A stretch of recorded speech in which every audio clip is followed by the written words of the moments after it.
This program and its contents are designed for information and educational purposes only. This program does not render medical advice or professional services and is not intended to be a substitute for professional care. The information provided here should not be used for the purposes of diagnosing or treating a medical or psychiatric condition. If you have or suspect you may have a health problem, consult your healthcare provider. Hi, welcome to Positive Momentum TV. I'm Diane Silva, and today we have West Pierce. West is back, and we're going to talk about relationships, whether it be relationships with others or relationships with ourselves. As you may recall, we had a health challenge out there, we had a fear challenge, and we also had a relationship challenge. And West was kind enough to grace us with his presence and talk about relationships. So we were talking a little bit ago about relationships, and one of the keys you said you wanted to push back on was, okay, let's talk about this pushback, because I think that's going to be a great discussion, and it's also going to be very enlightening. Okay. The item that I wanted to push back on, you said, well, let's talk about relationships and the relationship challenge. And when I pushed back on that going, you know, it's not just relationships, because my relationship, it gets better or worse based upon my relationship with myself and how I view myself and how I view things around me, my surroundings and the people and my general outlook. If I'm not accepting of myself, then I'm not going to be very accepting of anybody I'm in a relationship with.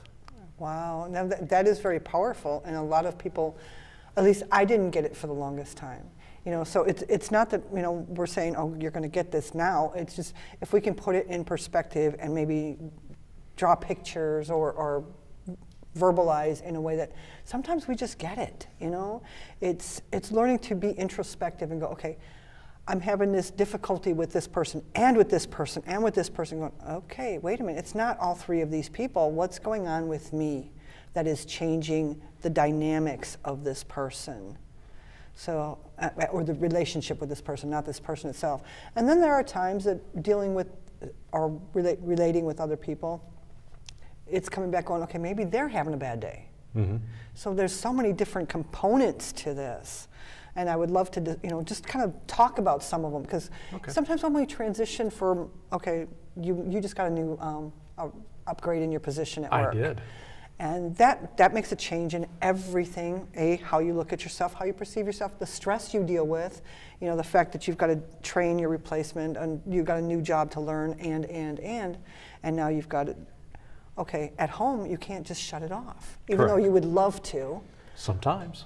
Well, who wouldn't love to, you know, be able to take, okay, I'm not going to deal with the home stuff, I'm not going to deal with, you know, the work stuff, there's this worry box or tree or something. It don't work. So let's kind of, I'm going to turn this over to you because I said enough. Well, I did get an upgrade in my job, which is fun. But it is a lot. There is some stress there as I'm trying to do my new job while at the same time training my replacement, who is doing a fabulous job, by the way, and then being asked a lot of questions about things that I may not necessarily know right now. Mm-hmm. I will hopefully learn them soon, but being able to answer those questions and at least pretend that I know what I'm talking about right now. You do a good job of that, though. And then taking those and not bringing those home. You know, sometimes I have a tendency to give everything I've got at work, and this is very typical. Yes. Give everything I've got at work, and then by the time I get home, just shut it down and not leave enough to benefit my wife or my children. And you've got to stay on top of your game when you get home. You can't just go, okay, I'm home. These people I'm comfortable with. They have to accept me no matter what. So forget it. I'm done. That's where a lot of relationship troubles come in. Yes, and my wife Janice and I have suffered through that a few times. Well, my husband and I continue to suffer through that. And it ebbs and flows. Depends on the stress levels he's dealing with at work. This depends on the stress levels I'm dealing with and whatever, or the stress levels we're dealing with together. Mm-hmm. You know, it doesn't normally matter where the stress or the outside sources are coming from, the difficulties or I don't, what's the right word I'm looking, I'm digging for a word that's not fitting properly in what we're trying to say. But go ahead and continue your thought. I apologize. No, please don't apologize. This is a conversation. I'm going to talk over you. They get to join us in this conversation. Yes, please. And by the way, feel free to contact us. We're willing to, we want to hear from you. We want you to be part of this, because that's how we all learn, is working with each other, talking to each other, and sometimes just conversing, going, oh my gosh, I never thought of it that way, or I never looked at it that way. So yes, please. A fresh perspective always helps. I am by no means an expert at this. I am an expert at me, but I'm not an expert at what works for you or what would work for your audience. But every little perspective that we can gather, if we can, pick, I think this would work. Let me try that, and let me try that. And if we can find something that works for us, then you use it. One of the little things I picked up this week was I read an article online where a teacher was talking to her class, and she had just lost her husband, and she had a real emotional plea to her class. It says, when you leave class today and you're heading out to wherever you're going, whether it be another class, whatever, notice something beautiful. You are surrounded by beauty. And so, when I left the house this morning, it's just, the garage door went up, and before I got in the car, I just stood outside the garage for just a moment and looked around. We have a tendency to go through life with our blinders on. Yeah, we do. And we put our head down and we just go through life. And we have to get out of that habit. You just take a breath, look around. It doesn't take any time. And I did that, and I'm getting into a habit of that. And I did that again this morning. It just kind of resets everything just for a moment. Right. And then if your mind gets into the right place before you get to what you're wanting to get, where you're going, you're going in hopefully fresher and with a more positive mindset to tackle what you need to do. And that's great. And basically what I want to take and build on that is each moment is what builds on the next. It's not like we're here for the day. We're here for the moment. We're in this moment. We're in this moment. And there's so many new teachings, and we're trying to get us in the moment. And if we can change this one moment, whether it's right now, taking a deep breath and going, okay, I'm aware. And yeah, there is beauty. Just the beauty of what we're doing right now is beautiful. I mean, the conversation, and it's with friends. Right. And we've got a great crew, and they're friends, and we're all part of something, but we're in this moment together. Right. And if you can take those, the taking a breath and enjoying the beauty doesn't solve all your problems, but what it should do with enough practice is start having a domino effect. That this action should affect the next action, which will affect the next action. And if you start off, grumpy and, I didn't get my coffee this morning and the world is a bleak and terrible place, that's going to that domino is going to fall and is going to affect the next one and how I do the next task and how I do the next task. But if you can stop that cycle and just go, okay, there is beauty. A bird, oh my goodness, it's beautiful. I was brushing my teeth this morning. I heard the little pip of the cardinal in the backyard. And it just made me smile. It's just, oh, my cardinal's here. Right, and you can't be in a horrible place and smile at the same time. It's just physically impossible, and I like to say that, you can't also, I can't be mad at just one person and not bleed into other things. Any more than you can be happy with this and not bleed into that. And I hate the word bleed, but it kind of, everything is intermingled and intermeshed. So, I get it. I get what you're saying. And you have to find those things that work for you, because not everything does. I heard quite a long time ago a seminar where it says, look in the mirror every day and say, I'm worthwhile. I'm a worthwhile and valuable person. I tried that exactly one half. I couldn't actually do it and believe it, even from day one. It's just like, no, that's just that doesn't work for me. And it's okay to admit things that don't work. Right. And just because one thing doesn't work doesn't mean that everything's not going to work. It just means that you haven't found the things that are going to be successful for you. A failure is not, I'm a bad person or I'm a worthless person. A failure is, okay, that didn't work. Let's try the next thing. And trying the next thing is the important part. And I totally agree, because one of my philosophies is failure is not an end result. It is a lesson in discovery. Mm-hmm. So, like you said, I think the point behind the seminar was, if you do this long enough, you'll start to believe it, or at least you'll start to feel less awkward doing it. And I get that, because, we've beat ourselves up most of our lives. Yeah, yes, we do. When we were small children, we could stand in the mirror going, I'm wonderful, and you'd see some of these videos and you can't help but smile and go, oh, I wish I was that innocent again. Oh, no kidding. But my generation, when we grew up, and if you felt that way about yourself, you were conceited, and it was wrong, and it was shameful, and it was horrible, and it's like, so, and then you get those messages along with other messages, and they just keep compounding, and it's hard to believe. I'm great, so. And I tell my kids quite Listen, often. kids, I know yes, you're back they're back there. there. My kids are here today, so I get to actually talk to them. I tell my kids, why, or I ask them, why do I love you? Do I love you because you're good at football, or that you like basketball, or love horses, or that you're smart, or that you do lots of neat things? No, I have loved you since the day you were born. When you are you look like a purple lizard. Absolutely helpless and couldn't do anything for themselves. And yet, I loved them. And that has always been the case, and they've always been valuable. So why don't we look at ourselves that way? That's the question. That is a very good question, because if we were to able to solve that question, solve the riddle or whatever, resolve it is better say, we would have a better relationship with ourselves.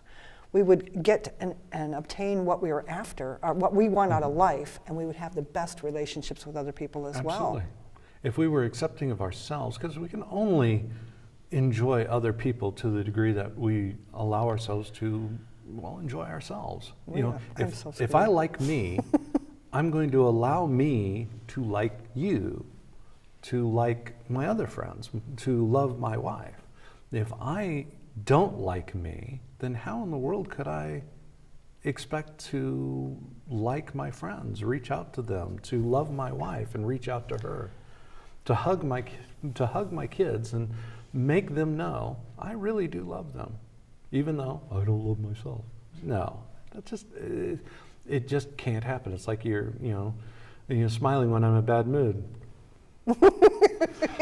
Exactly. You can't do it. And I mean, you can do it to a certain level, but you can't do it to the point where they understand how worthwhile they are, or that relationship shows true value. And I'm guilty as anybody, if not even more guilty at points, because I allow myself to get so caught up in the and the fear and the angst and the oh, I feel so horrible, I'm unworthy, I can't do this, whatever it is that I'm feeling at the moment, that I don't remember how to stop and breathe and take in that beauty, take in that moment, be in the moment going, I've got to be worth something, I'm still here. Even if I look at it that way, it at least takes off that level of an edge, and it brings me to where I can relate instead of chewing my husband's head off, or And he appreciates that too. I'm sure he does, but he don't dare say it because he never knows. What, poor guy. He is a pretty good guy. No, he's a good guy. Darn. Okay, we'll edit that. You told me before the show I couldn't say that word. I'll edit this out. Okay, very good. I'll bleep it. He's a great guy. He really is. He's got a lot of patience and apparently a pretty good relationship with himself. Very good.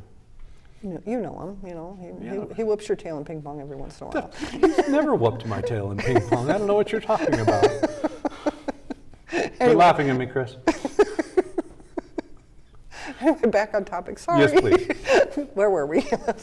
Rewind. Okay. You brought up changing fear and being able to get out of it and all that. I had an incident that I want to tell you about that. Okay. I love roller coasters. I am a roller coaster fanatic. I will have been since I was a teenager. The bigger, the faster, the better. I mean, awesome. Cedar Point is Mecca for me. Oh, I'm sure. I would love to go. Well, I was down in Kansas City a couple of years ago, and they have the Mamba, their biggest roller coaster. For me, I've been on that. I've been on that one before. I've been on bigger before. And I was in line, and I got hit by the strangest feeling. I got fearful. I'm like, dude, what's that? I've been on Mamba. I love big roller coasters. And I found myself actually getting fearful and tempted to walk away. Okay. I need to get away. Because this is, and all of a sudden just came to the realization of what I was feeling. I was like, what are you doing? You've done this before. Why are you fearful of this? And it was just like, it was absolutely shocking to me that this would come out. But it did, and I had to deal with it at that point. It was like, okay. And you and I have talked before about, these fears don't have to be based in rationality. There really are. And this definitely wasn't. It was all emotional. And it was like, okay. Yep. And at that point, I just had to go, I have to stop this. I'm not going to stop the fear, but what I'm simply going to do is I'm going to have to just kind of put it aside for a moment. It's still there. It's still going to tell me it's there, but I'm going to have to continue on. I was so tempted to walk away. And didn't that blow your mind? It blew my mind. So, and I went on Mamba, and we went up the first hill, and I was like, and it's still there. Still there. We went down the first hill, and it left way back there. Because all of a sudden I remembered how much I enjoy roller coasters. So basically, you were able to take that fear and form a relationship with it, saying, okay, yeah, I acknowledge you're here. Yep. Yeah, you can scream all you want, Yeah, you're still here. Yep, okay. I'm not Bark going to make at you me. leave. I can't make you leave. Right. But at the same time, you're coming on this with me because, we're still doing this. Because we're going. There's no way I'm walking away from this. There's no way I'm going to allow you to get a foothold in this part of my life, because I enjoy this way too much. Right, and from what my experiences with fear and anxiety and, any of the other kind of fear-based, life-altering fears, is if you let that win, it keeps winning. yes, and your world gets smaller and smaller and smaller. And it doesn't just affect, I can't ride the roller coaster. It's, okay, now suddenly I can't go into a movie theater. Or, oh my God, what if? And then your relationships change. We're going to go back to relationships because they do. It's people with insecurities, well, you were home late. Where have you been? You get some of that stuff. Or, no, my favorite is, what do you mean by that? Oh, exactly. And you start, as you get defensive, and you start even pulling in more, because now you feel bad, you feel low on yourself because your world is closing in, so you start looking for other people to affirm you pulling in on yourself, and so you start getting very defensive, trying to protect your ego, even though you're in this collapse. And that's true. But the problem is it starts to really snowball, if you will, because all of a sudden you no longer trust yourself. So it's a relationship with trust, because I don't trust me because I can't. Oh my God, what happens if I have another fear attack or anxiety attack or panic or whatever?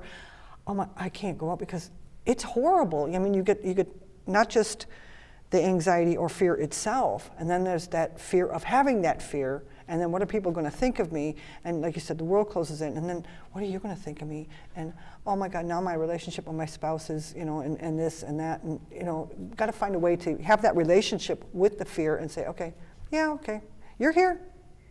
I know you're here. We'll work on you, but, we're still doing this. Right. And it helps with the relationships too, because instead of, where have you been? Oh my God, I couldn't get a hold of you. Were you with someone? Or whatever, whatever your insecurities are coming up, you're going, okay, yeah, I was kind of concerned. And you're approaching the whole thing different, more conversationally, and the relationship can then grow instead of implode on itself. Right. Am I kind of... It makes sense. I maybe took it way too far, but But it can happen, and So- it has happened. So to grill the host of the show, so what specific tools did you use? I'm trying to learn. I'm learning mindfulness. I'm learning to stay in the moment. Okay. You know, I used dialectical behavioral therapy, which one of the things I really enjoy, and actually we're going to have some guests on talking about this. It's basically talking about there is no good or bad to pain, for example. Okay. Pain isn't good. It's not bad. You know, it's pain. It is. It is. And the same thing with fear. You know, fear's good and it's bad. You know, it's more houndstooth. It's both. Because, you know, if you didn't have fear, you would step in front of that bus that's speeding by. You know, at the same time, Wouldn't be a good thing. if you let the fear get out of control, you don't go on the roller coasters you like. Right. Or, you know, you can dissolve your relationships, or at least push people away. Mm-hmm. So that's what I use for now. I mean, I'm still learning it because, as with most people, I get caught up in the moment. You know, it's like the thought or the feeling starts, and before you know it, you're at the point where you're really kind of, or at least I'm really kind of frustrated, and it's gone. I can't reel it back in, and the fallout hits everybody. What do you use? Well, I have, you know, I'm not fearful of very many things. You know, that's why the whole roller coaster incident really threw me. Right. But I've always had a problem with self-perception. And it started out with my relationship with my dad. And Dad, it's not your fault. It's my fault. As a kid, I felt like I needed to earn his love, that I needed to do things to make sure that he would love and accept me. Mm-hmm. And he was, you know, had a military background, so he was very strict, and everything needed to be a precise way. But I didn't put, as a kid, I didn't put together, you know, the precision of his lifestyle doesn't equal his conditional love for me. You know, you know, that's the way I ended up interpreting it. But as kids, we interpret things very differently, you know, than they really are. And even as adults, we don't always see things as they truly are. We still put our own experiences and our own history and our own perceptions behind them. Mm-hmm. And everything is about perception. And so, you know, it started with that, and then, you know, I was a late bloomer, and so it was very shy in junior high, and it didn't help that I also played the flute, and so there were a lot of perceptions that people were putting on me that then I kind of adopted. Okay. And it's very interesting that those feelings that I adopted 30-some years ago are still with me, and things that I have to fight through. You know, that, okay, I'm fat. You don't like me because I'm fat. And I never said that. It's a perception you have. It's a story I told myself. Right. Because I don't like that I'm fat, therefore you won't like me because I'm fat. Gotcha. And so I put these, you know, and I tell all these little stories, and I have a long memory. If I remember something that you said, if I said something and you came back at me, you know, with some sort of reaction that I took wrong or was more stronger than I really wanted to hear, I'm going to remember that, and that's going to be the story I tell myself as to how you think about me for a long, long time, without revisiting that story and saying, is that really true? Am I interpreting that past action correctly? Probably not. No. And is it still accurate? I mean, I'm sure you've never said anything in the heat of the moment that you regretted later. Never. Ask Never. Chris, have I ever said anything I regretted? But if you said something in the heat of the moment to Chris, and, you know, 5 minutes later you're like, no, I didn't really mean that, but he keeps playing that for years and years and years and makes that your position in his mind, you know, that's not a winning combination. You've got to stay open as far as your communication and your acceptance of the other person, and not allow those potential misperceptions to be what you keep telling yourself and that story that you adopt as far as your self-perception. Right, and to take that, and we got to wrap up pretty quick, but Okay. to take that one step further, one of the things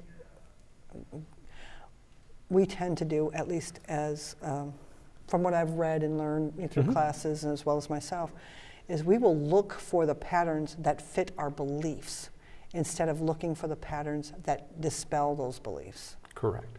So, you know, if you say, I don't like you because you're fat, and, you know, I'm like, okay, we're going to go, you know, I'm not inviting you to a dinner party, you know, even though, you know, it's just maybe something me and the family's doing, you know, you find out about it and go, oh my God, that reinforces this. Right.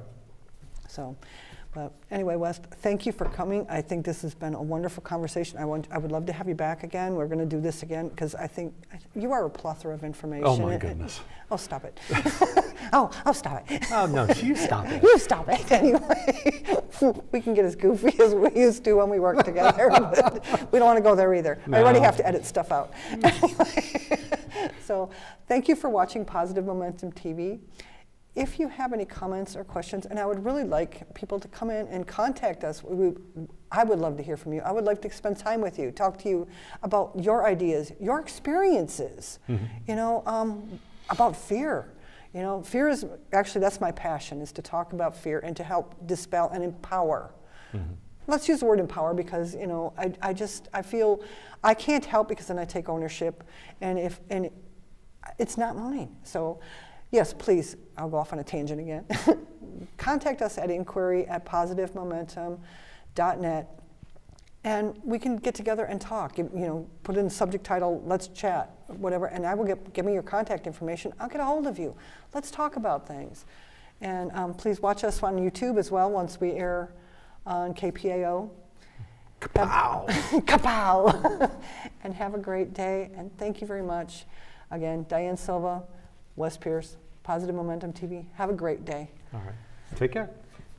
Thank you. I think this is pretty good. I think we really went.